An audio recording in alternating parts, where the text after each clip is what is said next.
Welcome to King Says So, a channel that advocates for one Africa, one land, one Africa, one language, one Africa, one currency, one Africa, one army. I wish to witness Africans all around the world united as one in our lifetime. Enjoy. This episode was proudly brought to you by Black Heart Clothing. Black Heart Clothing, after the African spirit. For any inquiries and orders, please contact us on 068 473 6908 or email us on theblackheart@gmail.com. The Black Heart, the hustle continues. Peace and Pan-Africanism to all my African brothers in the whole world, united in the African spirit. This is your boy King 053, Mr. Easy Imali Enengi Nengi, and we're back at it again with another one. And this time around, I want to speak about the Prince of Pan-Africanism, Dr. Umar Ifatunde. Now, Dr. Umar is someone I think, I don't want to say I want to become like, he's like a fast-forward version of me. Why am I saying that? It's because the things that he inspires to do and become are the same things that I want to do. Same things I want to do. 4 or 5 years ago, I was here in Kimberley in one of the abandoned buildings of Transnet. It's a big building with no roof, everything broken, windows, doors, nothing. Drugs been done there, rapes and everything been done in that building. And I said, oh my God, I can build a Pan-Africanist school in this facility. I went around looking for a place, someone I can speak to. I wrote letters. To no success. And I met Dr. Umar. He came to South Africa. When was it? Was it 2019? I can't remember when he came here. But I met him when he came here. And it was such refreshing to sit under the voice of Dr. Umar Ifatunde. And I was like, oh my God, this man is speaking my language. So if ever there's someone I inspire to be like, or I am going to be like, is Umar. You see him, you see me. I promise you. You see him, you see me. He is more radical. He is a step 10,000 steps ahead of me, because he's already implementing what we want to implement as Africans. Meaning we need to have our own schools, we need to have our own hospitals, and we need to have our own banks. Okay, so let's just quickly listen to what Dr. Umar said it is an old interview, but still relevant till today when we talk about Pan-African spirit, and especially our African brothers and sisters in America. Listen to this. Now is the time for us to disidentify as African Americans, which doesn't even exist. It's not a legal word. It was invented by Jesse Jackson in 1988 to make us feel that we were equal. So now you got Chinese Americans, Arab Americans, Asian Americans, African Americans. Envy, that term is very misleading. Let me tell you why. Because you cannot be the slave and the slave master. You cannot be the oppressor and the oppressed. You cannot be the victim and the victimizer. You cannot be the rape and the rapist at the same time. How can you be African American? How can you be the God and the devil in the same body at the same time? We are the only people in America, okay, whose humanity was codified by law. A lot of us don't get this, Charlemagne. Do you realize you're the only people in world history who are not even considered people? We had to fight to prove we were human beings before we could fight for freedom. People leave that step out. It wasn't a fight for freedom. It was a fight for humanity, then a fight for freedom, then a fight for equality, and now we at stage 4, a fight for survival. You're the only people who was not allowed to learn by law. You're the only people who are dehumanized by law, okay?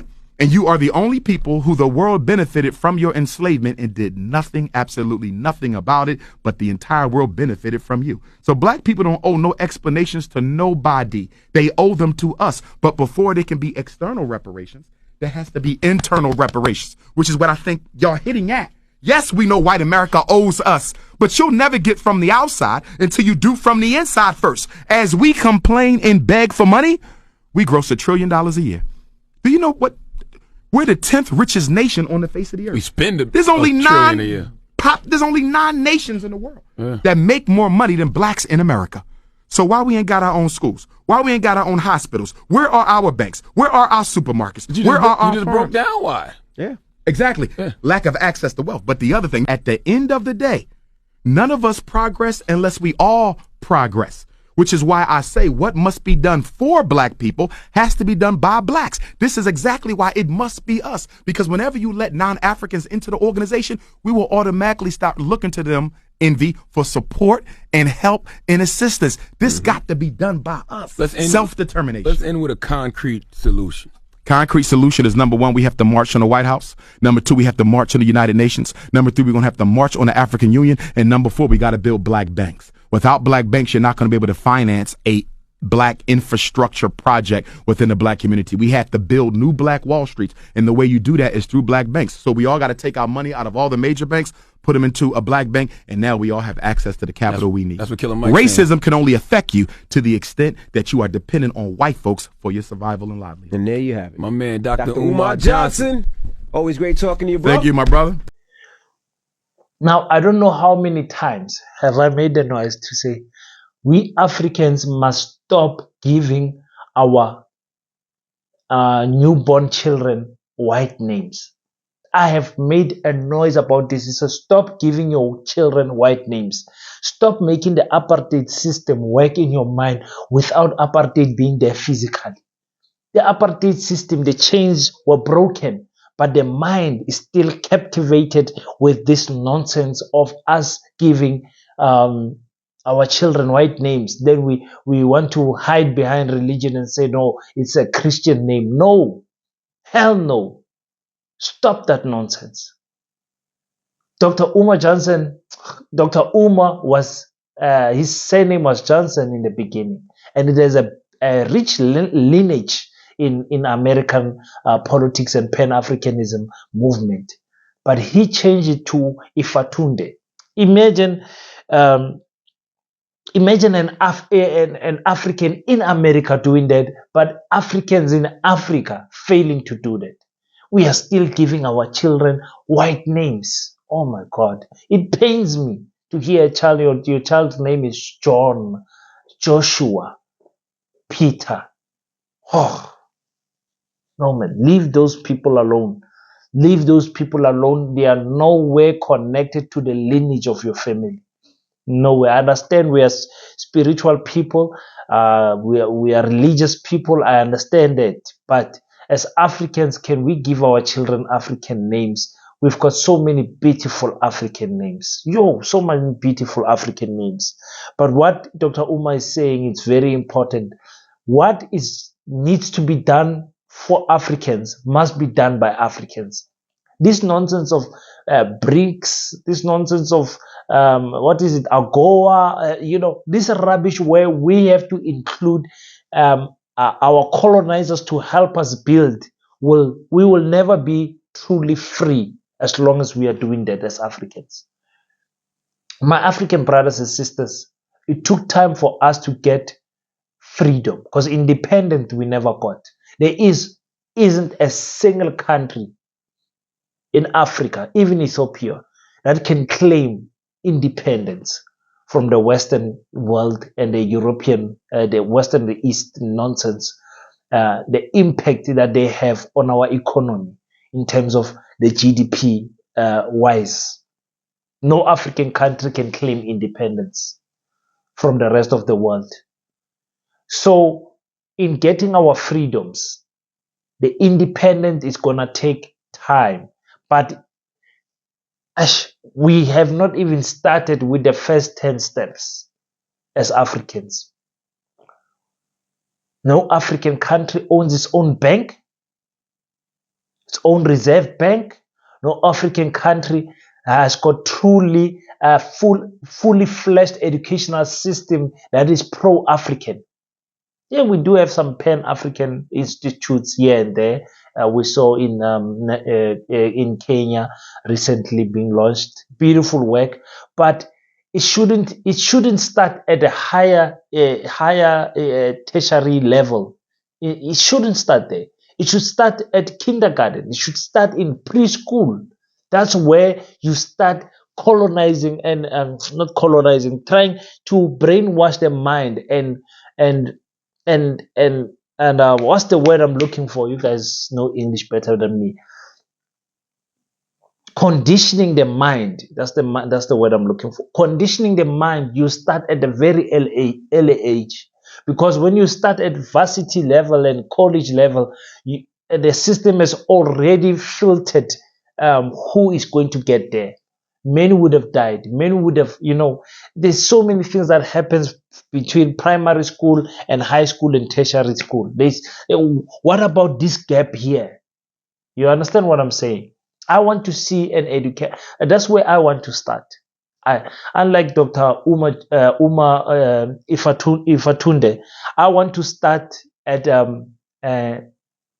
primary level, conditioning the mind of African children. When they get to high school, there will be machines already. They will shake the economy already. And I want to have a primary school. I want to have a high school, fully Pan-Africanist, fully pro-African agenda. And I want to raise our children like that. That's a dream. That's my, if I can just do that, you can just take my life the next day after I've opened that school, because that's what I want to do. That's what I want to do. I've expressed it many times. It is written in my wall that God gives me the strength to see that dream, and I want that dream, and I want to branch out to other African countries. Like I said, from primary school level, from grade 1 up until the end of high school, I want to sit down with these children and teach them the African way. It is a dream of mine. Would you bring your child to my school? Would you bring your child to come and learn Pan-Africanist spirit, learn how to do agriculture, learn how to infiltrate the financial sector, learn how to do combat, learn how to grow medicine from the ground, everything that we Africans were doing before the colonizers were here. None of us were obese. Well, we didn't have obese people. We had soldiers. But anyway, that's a topic for another day. Just wanted to cover that. I love Dr. Ifatunde so much. I love him so much. And I think I should start speaking about him more on this channel, because really I'm learning a lot from him, and I'm seeing a lot of um, because he's so far ahead of me. I see a lot of mistakes that I can avoid, that he has gotten into and have overcome. And you learn from people who are in front of you, so that you don't repeat the same mistakes. He's he's one person that I think America don't realize what they have there.